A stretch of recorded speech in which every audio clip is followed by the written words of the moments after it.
નમસ્તે વાલી મિત્રો, આ 2 મિનિટનો વિડીયો બોર્ડની પરીક્ષા આપતા આપના બાળકને જરૂરથી બતાવજો.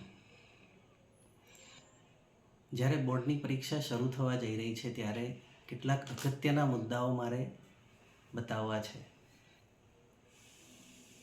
અત્યારે લગભગ બધું જ રિવિઝન પૂર્ણ થઈ ચૂક્યું હશે. ભૌતિક વિજ્ઞાનના પેપરમાં સૌથી વધારે ધ્યાનમાં રાખવાની જે બાબતો છે તે છે 50 માર્કના MCQ, જે પહેલાં 1 કલાકમાં લેવા છે. એમાં આપણને 15 મિનિટ એક્સ્ટ્રા મળે છે. તો જ્યારે આપણને પેપર મળે ત્યારે આપણે સૌથી પહેલાં બધા MCQને જોઈ લઈશું. એમાંથી સૌથી વધારે અથવા ઝડપથી આવડતા MCQને આપણે પહેલાં કવર કરી લઈએ, અને ત્યારબાદ જ્યારે આપણને કહેવામાં આવે કે હવે તમે જવાબો ટીક કરવાના શરૂ કરી શકો છો, ત્યારે એ જવાબોને આપણે પહેલાં ટીક કરી લઈએ. એવું ક્યારેય નથી કરવાનું કે બધા જ જવાબો એકસાથે આપણે OMRમાં ટીક કરીએ. તો આ એક ખૂબ અગત્યની બાબત આપણે ધ્યાનમાં રાખીશું. જ્યારે આપણે OMRમાં માહિતી ભરીએ છીએ ત્યારે પણ ચીવટતા રાખીએ. આપણી OMR ઉપર અને જવાબ વહી પર બારકોડ સ્ટીકર લગાવવામાં આવે છે ત્યારે પણ આપણે ધ્યાન રાખીશું કે એ આપણા બેઠક નંબરવાળું જ છે કે એમાં ભૂલ છે. OMR વળી ના જાય એનું ધ્યાન રાખીશું. જો આપણી પેનની સહી લીકેજ થતી હોય તો આપણી સાથે આપણે એક રૂમાલ રાખીશું, જેનાથી જ પેન લૂછીશું કે જેથી ભૂલથી આપણે બેન્ચ પર ના લાગી જાય અને જેનાથી OMR ના બગડે. ઓકે, જ્યારે આપણે કાચું કામ કરવાનું થાય તો પેપરમાં પૂરતી જગ્યા આપેલી છે, જેમાં આપણે પેન્સિલથી કાચું કામ કરીશું કે જરૂર પડે આપણે ભૂંસીને એનો ફરીથી ઉપયોગ કરી શકીએ. બી પાર્ટની અંદર જે થિયરી અને એક્ઝામ્પલ છે, તો અત્યારે આપણે રિવિઝન તો કરી જ લીધું છે, પણ એમાંય ધ્યાન શું રાખવાનું છે તો કેટલીક થિયરીઓ સિમિલર લાગતી હોય છે. ઉદાહરણ તરીકે જો આપણે બીજા ચેપ્ટરનો કેપેસિટરનો પ્રશ્ન જોઈએ તો એમાં સમાંતર પ્લેટ કેપેસિટરનું કેપેસિટન્સ, તો કેટલાક એને સમાંતર જોડાણ સમજી બેસે છે અને કેપેસિટન્સનું સૂત્ર તારવવાની જગ્યાએ સમાંતર જોડાણનું સૂત્ર તારવીને આવે છે. એટલે આપણે શું કરવાનું છે તો કે સૌથી પહેલાં બધા જ પ્રશ્નોને લખતા પહેલાં ધ્યાનથી વાંચીશું કે એક્ઝેક્ટલી એ પ્રશ્નમાં કયો જવાબ લખવાનો છે. બીજું, ફિઝિક્સમાં જ્યારે આપણે દાખલા ગણીએ છીએ તો દરેક દાખલામાં જવાબ આવે ત્યારે એકમ ફરજિયાત લખવાનો છે. ઘણીવાર કેટલીક વેલ્યુઓ CGSમાં આપેલી હોય છે, તો આપણે એને MKSમાં કન્વર્ટ કરીને અથવા બધી જ વેલ્યુઓ જે એકમ પદ્ધતિમાં હોય એમાં કન્વર્ટ કરીને પછી જ એક્ઝામ્પલ ગણીશું. ખાસ કરીને ઇલેક્ટ્રોન વોલ્ટને જૂલમાં ફેરવવાના થાય અથવા જૂલને ઇલેક્ટ્રોન વોલ્ટમાં ફેરવવાના થાય ત્યારે આપણે ધ્યાન રાખીશું. તો થિયરી અને એક્ઝામ્પલનું એક પરફેક્ટ રિવિઝન સવારે પણ એકવાર થઈ જાય એ આપણે ધ્યાનમાં લેવાનું છે. ચાલો, હવે રિવિઝન પૂરું થઈ ગયું છે તો જ્યારે આપણે પરીક્ષામાં જઈએ છીએ ત્યારે આપણા માટે કદાચ બની શકે કે એ ક્લાસ, એ સ્કૂલ કે જે આપણો નંબર પડ્યો છે એ નવું હોય, આપણે એની સાથે ફેમિલિયર ના હોઈએ, તો આપણે શું કરવાનું છે, જે તે જગ્યા પર જવાનું છે, ત્યાં શાંતિથી આંખ બંધ કરીને બેસવાનું છે.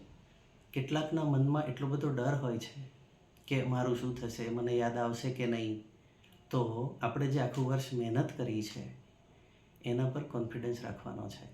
અને છતાં પણ જો ડર ના જાય તો આપણે જગ્યા પર જ્યારે બેસીએ ત્યારે 1 મિનિટ માટે આંખ બંધ કરી દઈએ અને આંખ બંધ કરીને તમે જે કોઈ પણ ઈષ્ટદેવને માનતા હોય એને યાદ કરો અને એવું વિચારો કે આજે બધી નકારાત્મક વિચારોની અસરો છે એ પાછળના ભાગમાંથી બહાર ફેંકાઈ રહી છે.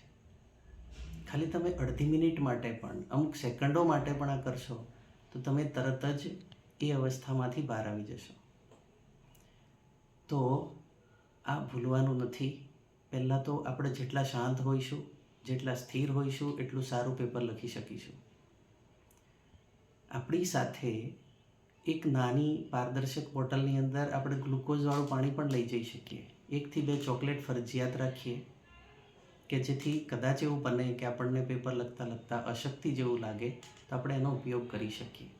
પણ ધ્યાન રાખો, આપણે ખૂબ વધારે પ્રમાણમાં પાણીનો પણ ઉપયોગ કરવાનો નથી અને ગ્લુકોઝવાળા પાણીનો પણ વધારે પ્રમાણમાં ઉપયોગ કરવાનો નથી. આપણે શક્ય એટલો પૂરેપૂરો સમય પેપર લખવા માટે આપવાનો છે. બી પાર્ટની અંદર પણ આપણને 15 મિનિટ વધારે મળે છે. તો આપણે સૌથી પહેલાં જેટલા પ્રશ્નો માંગેલા છે એ બધા પૂરા કરીશું અને ત્યારબાદ જ એક્સ્ટ્રા પ્રશ્ન માટે આપણે એટલી જગ્યા છોડી રાખીએ અને ત્યાં જ એક્સ્ટ્રા પ્રશ્ન લખીએ. એવું ક્યારેય કરવાનું નથી કે એક વિભાગમાં એક્સ્ટ્રા પ્રશ્ન સાથે લખી નાખ્યો, પછી બીજો વિભાગ શરૂ કર્યો, એક્સ્ટ્રા પ્રશ્ન સાથે લખી નાખ્યો, પછી ત્રીજો વિભાગ શરૂ કર્યો. એવું આપણે કરવાનું નથી. એક્સ્ટ્રા પ્રશ્નો છેલ્લે જ લખવાના છે. તમને સૌથી વધારે જે વિભાગ આવડતો હોય ત્યાંથી તમે શરૂ કરી શકો છો. નવો વિભાગ નવા પેજથી જ શરૂ કરવો. દરેક પ્રશ્નનો નંબર જે પ્રશ્નપત્રમાં આપેલો છે તે જ નંબર મારવો. જરૂરી નથી કે બધા પ્રશ્નો ક્રમમાં લખવા, પણ એટલું ધ્યાન રાખજો કે દરેક વિભાગ એક સાથે પૂરો કરવાનો રહેશે. આપણે એક પ્રશ્ન રહી ગયો એને પાછળ લખીએ એવું કદાચ કોઈ કેસમાં બને તો આપણે ત્યાં નોંધ મારવાની છે કે આ પ્રશ્ન મેં આ પેજ ઉપર લખેલો છે. હવે બધું જ પૂરું થાય ત્યારે છેલ્લે આપણે કેટલા પ્રશ્નો અથવા કેટલા પેજ લખ્યા છે એ પેજ આપણા ટીચર જે આવે છે એમને આપણે લખાઈ દેવાના છે. બીજી એક અગત્યની વાત એ છે કે આપણી પુરવણી પર OMR ઉપર જે બારકોડ સ્ટીકર લાગે છે એ આપણા જ નંબરનું છે કે નહીં તે લાગે એટલે તરત જ ચેક કરી લેવાનું છે. બારકોડ નંબર આપણી રિસિપ્ટમાં પણ આપણે લખી લેવાનો છે. અને ખૂબ અગત્યની વાત, આપણે બધી જ સાધન સામગ્રી લઈને જવાની છે. ક્યારેય કોઈની પણ પાસેથી પેન્સિલ, રબર, ફૂટપટ્ટી, કેલ્ક્યુલેટર માગવાનું નથી, કેમ કે એ કેમેરામાં ધ્યાનમાં લેવાય છે. એને કોઈને આપવાનું પણ નથી. એટલે આપણે પરીક્ષામાં કોઈની મદદ કરવાની નથી, આપણે આપણી મદદ પોતાને જ કરવાની છે. તો બધાને બેસ્ટ ઓફ લક અને ખૂબ સારું પેપર જાય એવી ઈશ્વરને પ્રાર્થના સાથે વિનવું છું.